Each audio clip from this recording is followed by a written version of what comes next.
کرسی اور اقتدار کے بارے میں جو اسلامی تعلیمات ہیں وہ آپ کے سامنے رکھی جائیں۔ اللہ ذوالجلال والاکرام ارشاد فرماتے ہیں الذین ان مکناہم فی الارض اقاموا الصلاۃ وآتوا الزکاۃ۔ جب ہم ان کو کوئی خطہ، کوئی ریاست، کوئی علاقہ عطا فرماتے ہیں تو اس کے اندر یہ 4 کام کرتے ہیں۔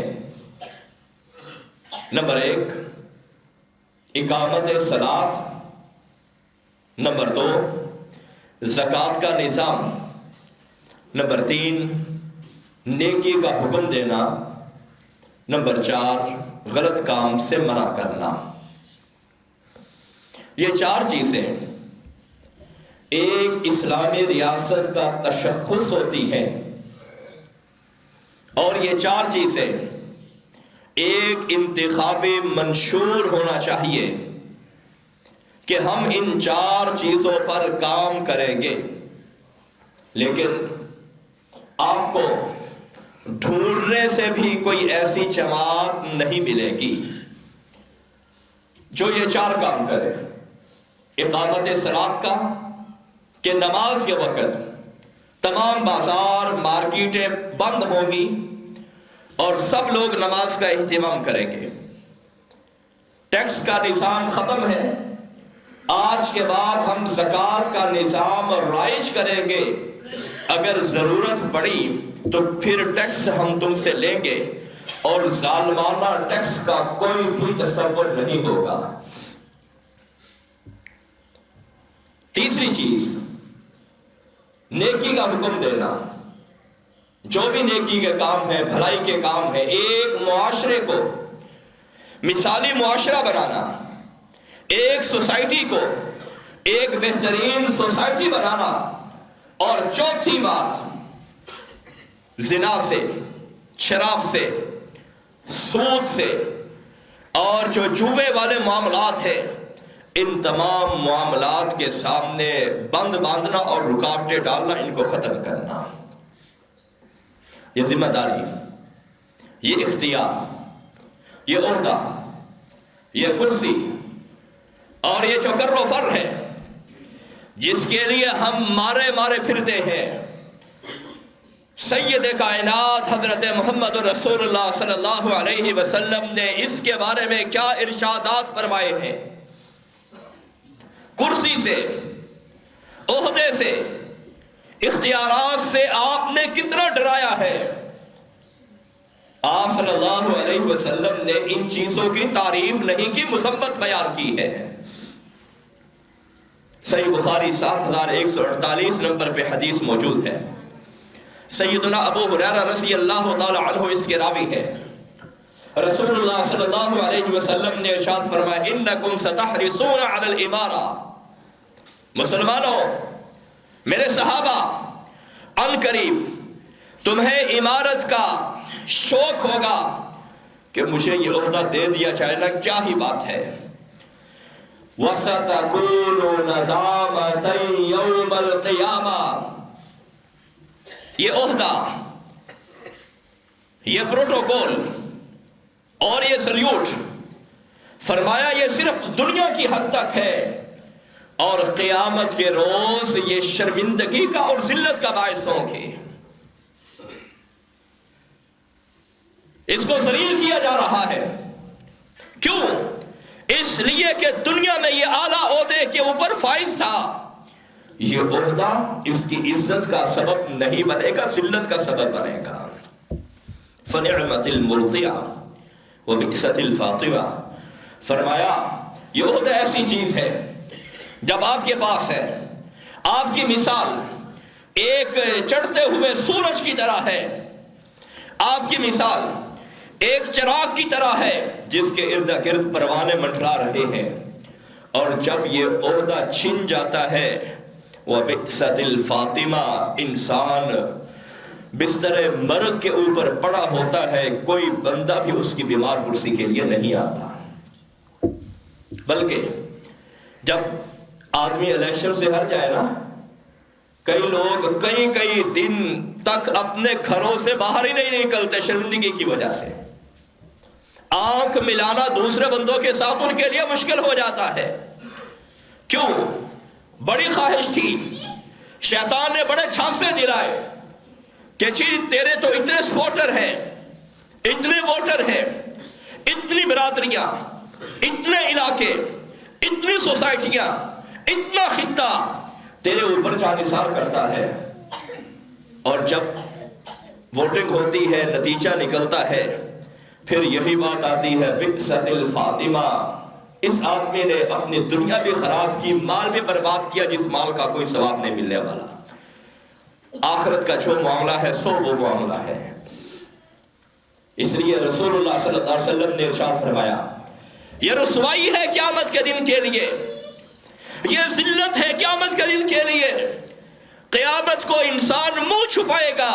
آج ہم بڑی بڑی رشوتیں دیتے ہیں، کس کے لیے؟ ایک کرسی پر بیٹھنے کے لیے، کسی عہدے پر فائز ہونے کے لیے. حضرت سیدنا عبد الرحمن بن سمرہ رضی اللہ تعالی عنہ بیان کرتے ہیں، یہ بھی صحیح بخاری 6622 نمبر پہ حدیث موجود ہے. آپ نے عبد الرحمن بن سمرہ کو کہا، عبد الرحمن لا تسأل الامارہ، آپ نے امیر نہیں بننا، امارت کی کرسی خالی ہو، یہ نہیں کہنا مجھے امیر بناؤ، میں صدر بننا چاہتا ہوں، میں بڑا بننا چاہتا ہوں. کیوں؟ فَإِنَّكَ إِنْ أُوتِيتَهَا عَنْ مَسْأَلَةٍ وُكِلْتَ إِلَيْهَا. اگر آپ نے سوال کیا کہ مجھے یہ عہدہ دے دیا جائے، یہ کرسی مجھے دے دی جائے، یہ ذمہ داری میرے کھاتے میں ڈال دی جائے، سوال کا نتیجہ یہ نکلے گا، اس سوال کی نحوست یہ ہوگی کہ تم جانو اور تمہارا عہدہ جانے اللہ ذوالجلال والاکرام اس عہدے کے جو تقاضے ہیں وہ پورا کرنے کے لیے تمہاری مدد نہیں کرے گا. اور ہمارا سارا نظام ہی بالکل اسی چیز کے اوپر مشتمل ہے. وہ لوگ جو 5 سال تک جن کا احساس بھی نہیں ہوتا کہ یہ ہمارے علاقے کے بڑے ہیں، ان دنوں میں آ کر ایک ایک دروازے پہ، ایک ایک بیٹھک پہ، ایک ایک چوک پہ جاتے ہیں، جی آپ نے ووٹ ہمیں ڈالنا ہے، جی آپ نے ووٹ ہمیں ڈالنا ہے. جب چیز مانگ کر لی ہے پھر اس کرسی کے جو تقاضے ہیں اللہ ذوالجلال والاکرام وہ پورے نہیں کرے گا. وَإِنْ أُوتِيتَهَا مِنْ غَيْرِ مَسْأَلَةٍ أُعِنْتَ عَلَيْهَا، اگر تم نے عہدہ نہیں مانگا، اس کرسی کا خواہش مند نہیں تھا، علاقے والوں نے کہا کہ آپ کے اندر یہ صلاحیت، یہ لیاقت موجود ہے، اگر آپ اس کو سنبھال لیں تو آپ تمام لوگوں سے بہتر ثابت ہو سکتے ہیں. فرمایا جو آدمی اس اعتبار سے کسی کرسی کے اوپر متمکن ہوتا ہے، اعنت علیہا، اللہ ذوالجلال والاکرام ایسے بندے کی مدد کرتے ہیں. یعنی جو بھی ووٹ مانگتا ہے، مجھے بٹھاؤ مجھے بٹھاؤ، اپنے ووٹ مجھے ڈالنا ہے، اللہ کی حمایت سے یہ محروم ہے. اور سبھی نے کیا لکھا ہوتا ہے؟ نصر من اللہ. اب بھائی اللہ کی مدد کیسے آئے گی جب عہدہ مانگ کے لیا ہے؟ رسول اللہ صلی اللہ علیہ وسلم نے ارشاد فرما رہے ہیں اگر مانگ کر لوگے وکلتا الیہا، تم جانو، تمہاری ذمہ داریاں جانے، اللہ تمہاری مدد نہیں کرے گا. اگر لوگوں نے آپ کے کندھے کے اوپر بوجھ لاد دیا ہے، پھر لوگ بھی آپ سے تعاون کریں گے، اللہ ذوالجلال والاکرام بھی آپ کی مدد کرے گا. سیدنا ابو ذر غفاری رضی اللہ تعالی عنہ ایک مرتبہ رسول اللہ صلی اللہ علیہ وسلم کی خدمت میں حاضر ہوئے. صحیح مسلم 1825 نمبر پر یہ حدیث موجود ہے. کہنے لگے الا تستعملونی، آپ مجھے عامل زکوٰۃ بنا کر نہیں بھیجتے؟ اسلامی نظام تھا تو مختلف جگہوں پر زکوٰۃ کی وصولی کے لیے رسول اللہ صلی اللہ علیہ وسلم عمال کو روانہ کیا کرتے تھے. انہوں نے بھی کہا کہ اللہ کے رسول صلی اللہ علیہ وسلم جب اس طرح کا کوئی موقع آئے تو مجھے یاد رکھیے گا، مجھے یاد رکھیے گا. ابو ذر غفاری رضی اللہ تعالی عنہ خود کیا بیان کرتے ہیں، فضرب بیدہ علی منکبی، رسول اللہ صلی اللہ علیہ وسلم نے میرے کندھے کے اوپر ہاتھ مارا، فرمایا یا ابا ذر انک ضعیف و انہا امانہ، ابو ذر تم کمزور ہو، اور یہ جو عامل زکوٰۃ ہے جس نے جا کر زکوٰۃ اکٹھی کرنی ہے، یہ ایک امانت ہے، یہ ڈیوٹی ایک امانت ہے، یہ عہدہ ایک امانت ہے، وَإِنَّهَا يَوْمَ الْقِيَامَةِ خِزْيٌ وَنَدَامَةٌ، اس کا نتیجہ آخرت میں کیا نکلنے والا ہے؟ دو نتیجے ہیں، نمبر ایک، یہ عہدہ ذلت اور رسوائی کا باعث ہوگا، نمبر دو، یہ عہدہ پچھتاوے کا باعث ہوگا، کاش میں نہ یہ اختیار قبول کرتا، اس کرسی پر میں نہ بیٹھتا۔ ہم نے اس کو بڑا معمولی سمجھا ہوا ہے۔ جس خطے میں، جس جگہ پہ جتنے بیچارے لوگ لٹ رہے ہیں، ذمہ دار اس کے متعلقہ لوگ ہیں جن کی یعنی سرپرستی کے اندر وہ علاقہ ہے،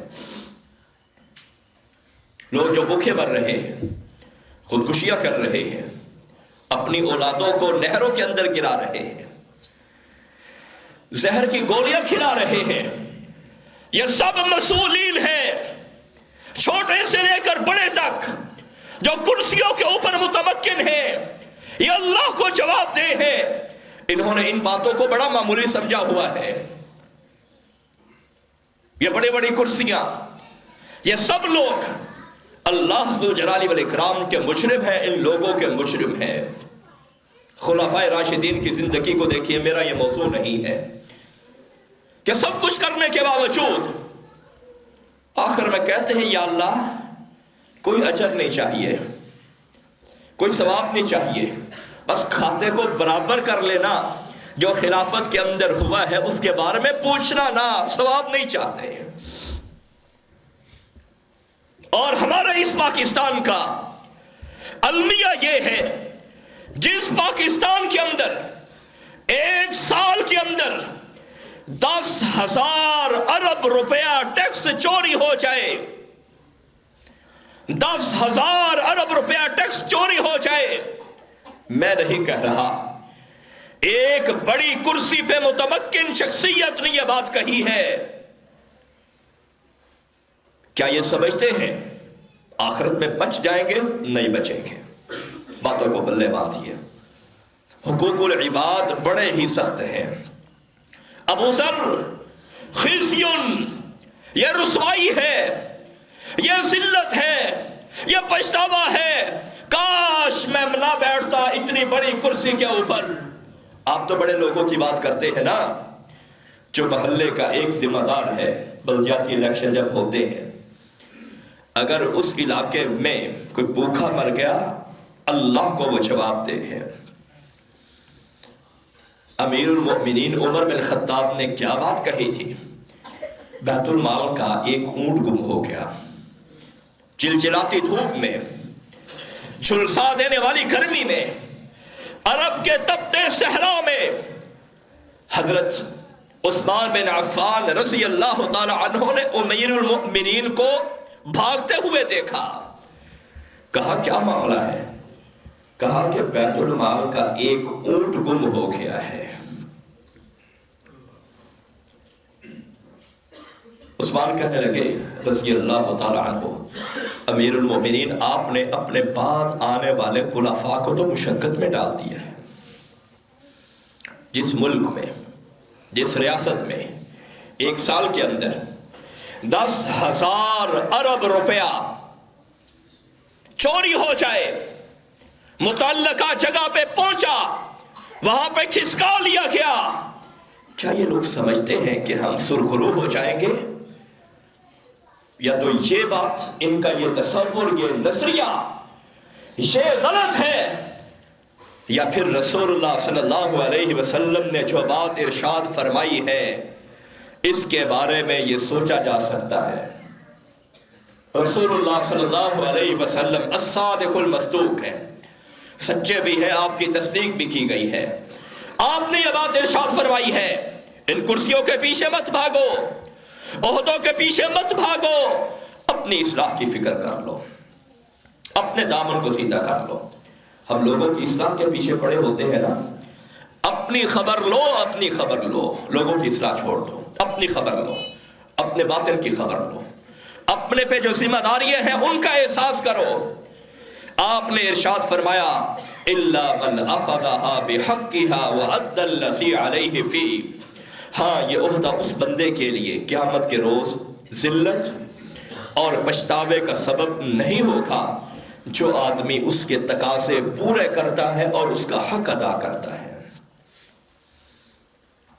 امیر المؤمنین عمر بن خطاب کو جب یقین ہو گیا کہ دنیا کو چھوڑنے والا ہوں، قاتلانہ حملہ ہوا، لوگوں نے کہا کہ آپ اپنے بعد کسی کو جانشین بنا لیں، اتنے معاملات ہیں، ایک اتنی ریاست ہے، جہاد کے معاملات ہیں، زکوٰۃ کے معاملات ہیں، کہ میں 6 بندوں کے اوپر اس کو چھوڑتا ہوں، وہ جس کو چاہے منتخب کر لے۔ حضرت عثمان بن عفان رضی اللہ تعالی عنہ کا نام سامنے آیا، ہم نے اس کو بڑا معمولی سمجھا ہے۔ حضرت ابو موسیٰ اشعری رضی اللہ تعالی عنہ ایک جلیل القدر صحابی ہیں، ان کا واقعہ صحیح مسلم 1733 نمبر پر موجود ہے۔ ان کے 2 رشتہ دار چچا کے بیٹے کہنے لگے ابو موسیٰ اشعری آپ ذرا ہمارے ساتھ رسول اللہ صلی اللہ علیہ وسلم کی خدمت میں چلیے۔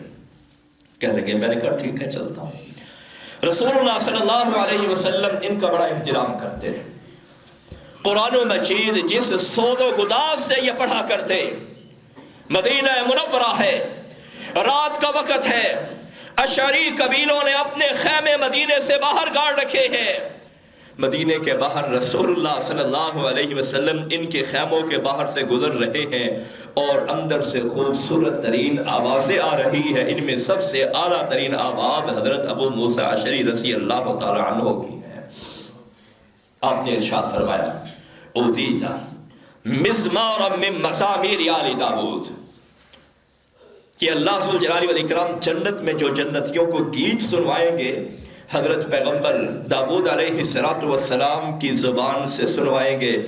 آپ فرماتے ابو موسیٰ اشعری اللہ تعالیٰ نے آپ کے گلے کے اندر جو ساؤنڈ سسٹم لگایا ہے وہ داؤد علیہ السلام کا ساؤنڈ سسٹم ہے، آپ کو لحن داؤدی اللہ ذو الجلال والاکرام نے ودیعت فرمایا ہے۔ کہنے کہ ٹھیک ہے چلتا ہوں۔ رسول اللہ صلی اللہ علیہ وسلم کی خدمت میں پہنچے، آپ مسواک کر رہے ہیں۔ حضرت ابو موسیٰ اشعری کہتے ہیں ایک بندہ میرے چچا کا بیٹا دائیں طرف ہے، دوسرا بائیں طرف ہے۔ آپ نے کہا کیسے آنا ہوا؟ کہنے لگے جی یہ مجھے لے کر آئے ہیں، کچھ آپ سے بات کرنا چاہتے ہیں۔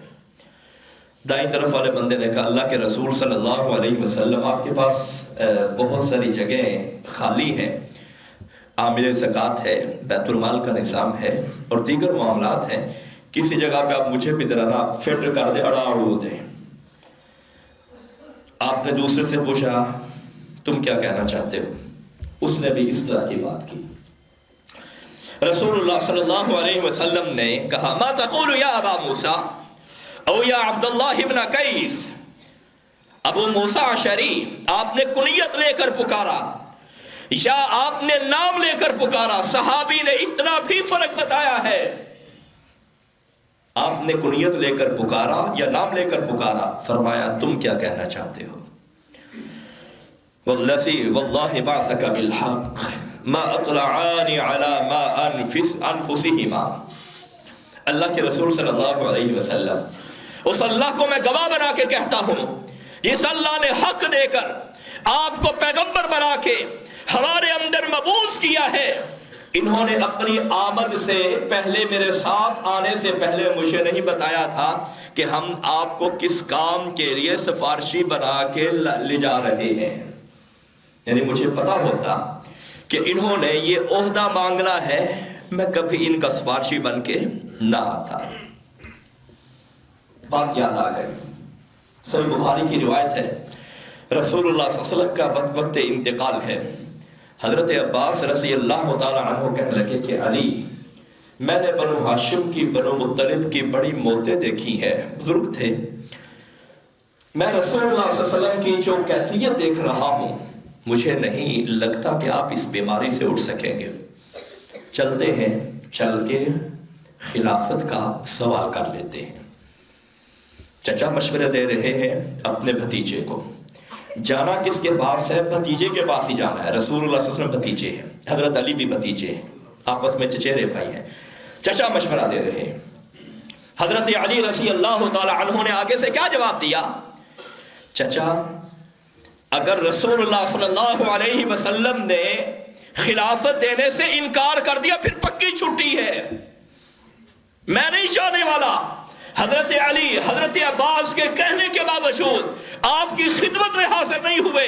اللہ کے رسول صلی اللہ علیہ وسلم اتنے معاملات ہیں، کون آپ کے بعد چلائے گا؟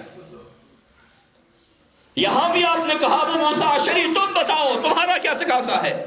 اس نے بھی کرسی مانگی ہے، اس نے عہدہ مانگا ہے، تم کیا کرنے؟ اللہ کے رسول صلی اللہ علیہ وسلم میں اللہ کو گواہ بنا کے کہتا ہے انہوں نے مجھے اپنے ارادے سے باخبر نہیں کیا تھا، اگر مجھے بتا دیتے تو میں کبھی ان کا سفارشی بن کے نہ آتا۔ ابو موسیٰ اشعری کیا بیان کرتے ہیں؟ فرماتے ہیں کہ رسول اللہ صلی اللہ علیہ وسلم وَكَأَنِّي أَنْظُرُ إِلَىٰ سَوَاكِهِ تَحْتَ شَفَتِهِ وَقَدْ قَلَصَتْ۔ صحابہ جیسے جانثار آپ کو کہاں پہ ملیں گے؟ چھوٹی سی بات بتا رہا ہوں، اس سے آپ اندازہ لگائیے صحابہ اکرام کتنی چیز نوٹ کرتے۔ ابو موسیٰ اشعری بیان کرتے ہیں رسول اللہ صلی اللہ علیہ وسلم مسواک مبارک فرما رہے ہیں، آپ نے اپنی مسواک نچلے ہونٹ اور نچلے دانت کے درمیان رکھی ہوئی ہے، مسواک کر رہے ہیں۔ میں دیکھتا ہوں وقد قلصت کہ یہ مسواک اس نے رسول اللہ صلی اللہ علیہ وسلم کے نچلے ہونٹ کو اندرونی طور پر چھیل دیا ہے۔ صحابی نے اتنی چیز بھی محفوظ کی ہے، نوٹ کی ہے، غور کیا ہے، بیان کیا ہے، انہی کی برکت سے میں آپ کو بیان کر رہا ہوں۔ آپ نے بات ارشاد فرمائی لن نستعمل على عمرنا من اراد ولكن اذهب انت یا ابا موسیٰ۔ پہلے بندے کے بارے میں کہا تم نے عہدہ مانگا ہے، جی، فرمایا تیری تو چھٹی۔ دوسرے کو کہا تم نے بھی عہدہ مانگا ہے، جی، فرمایا تمہاری بھی چھٹی۔ لن نستعمل على من ارادہ، جو ہم سے آ کر عہدہ مانگتا ہے، کوئی کرسی مانگتا ہے، کوئی اختیارات مانگتا ہے، ہم ہر کے اس کو نہیں دیتے۔ ابو موسیٰ اشعری تم جاؤ اور ملک یمن کا گورنر بن کے جاؤ۔ یہ ہے اسلام کا مزاج۔ جب سے ہم نے اسلام کو چھوڑا ہماری سیاست بھی وہ اسی طرح کی رہ گئی، ہماری معیشت بھی اسی طرح رہ گئی، ہمارے معاملات بھی بس اسی طرح کے رہ گئے۔ ابو موسیٰ اشعری ملک یمن کے گورنر بن کر گئے، وہاں پہ پہنچے، رسول اللہ صلی اللہ علیہ وسلم نے اپنے دوسرے صحابی حضرت معاذ بن جبل رضی اللہ تعالی عنہ کو کہا کہ تم جاؤ ملک یمن کا گورنر بن کے۔ معاذ بن جبل کا احساس یہ ہے کہ رسول اللہ صلی اللہ علیہ وسلم نے یہ بات ارشاد فرمائی، میرے صحابہ میں سے، میرے شاگردوں میں سے حلال و حرام کے مسائل کا سب سے زیادہ اگر کسی کو علم ہے تو حضرت معاذ بن جبل رضی اللہ تعالی عنہ کو ہے۔ یہ وہی معاذ ہے، آپ مدینے سے ان کو الوداع کر رہے ہیں، کہتے ہیں معاذ جا رہے ہو، مدینہ چھوڑ کے یمن جا رہے ہو، شاید کہ آئندہ سفر میں میری آپ کی ملاقات نہ ہو سکے اور تم میری قبر پہ آ۔ بالکل اسی طرح ہوا۔ حضرت معاذ بن جبل رضی اللہ تعالی عنہ گورنر بن کے ملک یمن جا پہنچے۔ ملک یمن میں جو گورنر ہاؤس تھا وہاں پہ یہ پہنچے، دیکھا کہ ایک آدمی اس کے نکر پہ رسیوں سے جکڑا پڑا ہے، بندھا پڑا ہے۔ حضرت معاذ بن جبل رضی اللہ تعالی عنہ کہنے لگے اس کا کیا معاملہ ہے؟ حضرت ابو موسیٰ اشعری کو پوچھنے لگے اس کا کیا معاملہ ہے؟ حضرت ابو موسیٰ اشعری والقا لہ وسادہ، انہوں نے تکیہ دیا اور کہنے لگے آپ بیٹھیے، میں صحیح میں آپ کو بتاتا ہوں، اتنے دور کا سفر کر کے آپ پہنچے ہیں، ذرا آرام تو کیجئے۔ حضرت معاذ بن جبل رضی اللہ تعالی عنہ کہنے لگے مجھے پہلے بتائیے۔ انہوں نے کہا بات یہ ہے، پہلے یہ یہودی تھا، پھر مسلمان ہوا، پھر یہ مرتد ہو کے دوبارہ یہودی ہو چکا ہے، اس لیے میں نے اس کو گورنر ہاؤس کے اندر باندھا ہوا ہے۔ حضرت معاذ بن جبل رضی اللہ تعالی عنہ کیا کہنے لگے؟ لا اجلس حتی یقتل قضاء اللہ ورسولہ صلی اللہ علیہ وسلم. ابو موسیٰ اشعری، میں سرزمین یمن پر اتنی دیر تک نہیں بیٹھوں گا جتنی دیر تک اس بندے پر شریعت کا جو فیصلہ ہے کہ جو مرتد ہو جائے اس کا خون حلال ہے، واجب القتل ہے، آپ کے پاس عہدہ ہے، آپ اس کو قتل کیجئے، پھر میں بیٹھوں گا.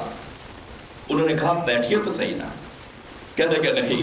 3 مرتبہ حضرت معاذ بن جبل نے یہ بات ارشاد فرمائی کہ جس ریاست کا مجھے گورنر بنا کے بھیجا گیا ہے، کیسے ممکن ہے ایک مرتد ہو اور وہ زندہ رہ جائے، اس کو قتل کیا جائے.